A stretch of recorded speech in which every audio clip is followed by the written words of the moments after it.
What is going on? I'm Zedmont, day 2 of season 70. The 69 is behind us, and if you're wondering why the heck I'm playing this account, it's because no instant training. Heard from a bunch of you that said this season is absolute hell, so I'm going to show you what to do. Most of you probably already know this, but you're gonna want to go get Mechs and EverSpark. Keeps your troops alive so nicely. Then you max out your Zookas. Maxing out Zookas gives you the damage. Now you can max out your Cryoneers as well, but that's a waste of tokens. Quick note, I've put a bunch of tokens into Mechs. You don't need to. Tick 1 Mechs is all you need. Tick 4 Mechs is dumb, but this account is engine room locked, so spending slightly differently. Getting a tiny bit more damage from those Mechs. Really don't need it though, and as a result, I couldn't upgrade my rifleman, and I also couldn't upgrade my gunboat, and so just not super smart on my part. Bottom line, these guys are great, and my win-loss streak was great, except for the fact that I haven't built a base, so I'm going to do that quickly, then we'll talk a bit more about this attack details. And the base is built. This comes to you from Mini Walker, also known as Luke, also known as Skywalker. So I don't have boom cannons, I don't have shock mines, but we'll get to that in a second once we get some of this stuff. Some of these bases are straight up rough. Now, you definitely need flare. I don't have flare, so this is going to be tough at 4 engine rooms. You probably want to stick around at 3 until you can get to flare. Otherwise, you have to really delay some troops, and it can be quite painful. So let's just see. This looks like an easy engine room. We're just going to send you up there. I will also send EverSpark up there just because why the heck not? She can get some critters out, which should, in theory, not hit our Zookas, but we'll find out that in a second. We'll get these guys spread out wide. Not something that I hope to ever say again. And then we'll just get all of these Zookas out. Should be able to get a decent split here in theory. Some going left, some going right, just like that. EverSpark going to a dangerous spot. She is probably going to die. I'm guessing that is why those buildings are there. Got a little bit lucky, and now she's gonna get... I guess actually this is kind of good in the fact that she's drawing the fire from that laser.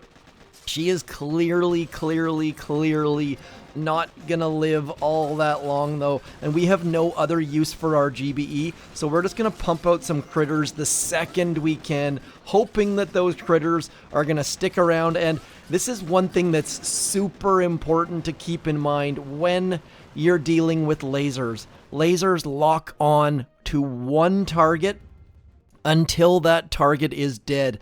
So I got a little bit lucky sending her up the middle. It was definitely not planned, but by sending EverSpark up the middle or sending a mech off to one side, you can make it so that those lasers don't shoot your troops. And as you can see here, we got enough troops to do a bunch of attacks. And if you really have to, if you just want to claim chests and you've got enough breathing room in your rank, you can see I'm in rank 13. Really, I can go all the way back to 11 and get the same thing in my chest. So if we had to, we could just go all mechs. We could go some rifles with some mechs. There's a lot of options available. And I now need to figure out if I'm going to get the building damage first or the boom cannons first. I'm going to get the boom cannons because that's going to give me 4 extra defenses. That might have been a mistake with the laser in its current state, but...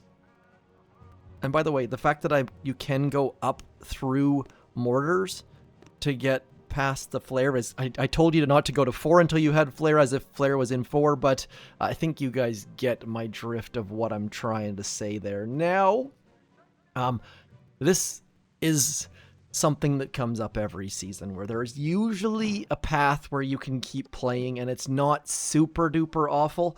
This meta though, this is what a lot of the top players were using for a little bit, and now there's actually Seekers on the deck. That's right, people have already made it all the way over to Seekers. I'm not sure exactly what rank chest you have to get in order to get Seekers. I thought Seekers were at least a day away. And this is where, again, timing is not going to be great, but what we can do is try our darndest to get those critters so that they don't kill our troops. And if we wait a couple seconds here, what we're going to do is we're going to get this guy, this right-hand side mech, way up, and hope that that right side mech keeps our troops safe-ish and just waiting on the rest of stuff. So that right-hand mech, in theory, should get to that cannon first, I hope, and we don't have smoke, so we have nothing we can do to stop it. And now, just really hoping that that mech draws that laser. Come on, there we go. So that mech has drawn the laser, and you see how it's doing us a super duper solid, and that it's keeping that laser away from most of our troops. Definitely not all of them, but some of them. And now, because that mech has so much health, it's going to keep drawing the laser over and over again, which is going to keep our troops alive as best as it can. EverSpark, again, is going to go somewhere silly because she's got too much range. And now, all of our troops are getting in position. Where that guy's going or where that lady's going, we're not super duper sure. But the rest of these ladies that we dropped late are going to do us a solid and get that engine room, and we don't have to wait for the rest of our troops to walk across. Definitely not a super quick attack, and if we had smoke, we could keep a couple extra of those Zookas alive, but bottom line, viable troop combo. So if you're one of those players who are in the vast majority of players and you don't have instant training, Mechs are your answer, and EverSpark is a fantastic hero, especially once shock mines start coming out. She does have to be handled a bit carefully, though, because otherwise those lasers will absolutely and completely wreck you if you let them. And you'll see right here, like, this player did the right thing flaring the engine room, but paying attention and knowing that they're probably 20 seconds behind, that is just a waste of troops. So pay attention to your opponent's times, and yes, use those kamikaze flares to get your troops onto the engine room, but not when the battle's already lost. Same deal. Gonna get this stuff going this way. That laser at the back will be a bit of a pain. We're gonna hold EverSpark until her and a mech will go right onto that, what is that thing called? Sniper tower, and that should do a decent job of keeping our stuff alive. And I have been mixing in, generally speaking, one boat of rifles with my mechs. You can also mix in one boat of Pioneers, like we talked about. It all depends on what you're doing and how your troops are doing and all the rest of the things.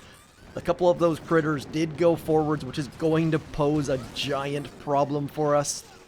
But as you can see here, decent job, and now all of our Zookas are going to die to all of those sniper towers.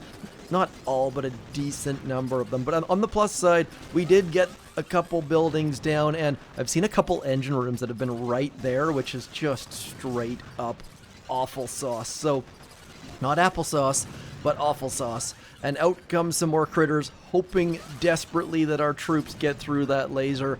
And it is crazy just how much damage lasers are doing, and I don't have troop health, so that would keep your troops alive as well, but I'm just trying to go forwards a little bit. I know I can rank up. I am spending a couple diamonds getting troops here and there, and my task force is giving me 27 diamonds a day, so I'm not overly concerned about my troops. But if you want to play the most, then troop health will definitely help. Gonna give your critters troop health, gonna give EverSpark and your Zookas and your Mechs troop health. So this change in the last couple months where they added the troop health to critters does help a little bit. And I think if we zoom out and we can actually go look at EverSpark's critters as well, let's just see here. Does it show us the health of the critters? No, it doesn't. They said they were going to show it somewhere. I'm not entirely sure where that was. We can't scroll or anything, but anyways, different video than normal today, but as you can see here, winning using simple troops that are very much accessible. Should be able to get up into 14 without a heck of a lot of difficulty. Just need to play a little bit, and thankfully, because of the way this season is set up, we can play without instant training. We'll do one more hit. Definitely need to hold a couple troops to go. You know what? I'm going to go something a little bit different. Don't think we quite need that much. Let's go something like this. We're going to get you out front in a second. Knowing full well that mechs are slow, we're going to release those riflemen a little bit in behind. And now we just need to figure out what the heck we're going to do with EverSpark. I know that I need to be a lot careful this time. So I'm going to hold her for a second. And then as soon as we start to get in, we're going to send our critters off to that right. Need that flamethrower to be gone so that all of our critters head wide out right. And now just hoping that we can get some form of a decent split. Critters are keeping that right hand side alive, and now as soon as that thing goes down that cannon, we should get a decent split. There we go. So we got a decent split. All of our troops going in all of the right directions. Critters are out front, and they're quickly dying because of that perfectly placed flamethrower, but I think we should be good in about now. There we go. So we got critters out front, we've got our mech out front, and EverSpark is dropping critters. And on this left-hand side, getting very, very good value from that mech, and it's going to be tough. We don't have flares, but don't really need flares, as you can see, because that mech is going to turn, and we've got a bunch of critters out there. Looks like we might be in for a loss, potentially, but without flares, there's not a lot we can do at this point, so all you're doing is pumping through those critters as fast as you possibly can. And speaking of knowing when your opponent started, I don't know. So we gotta win.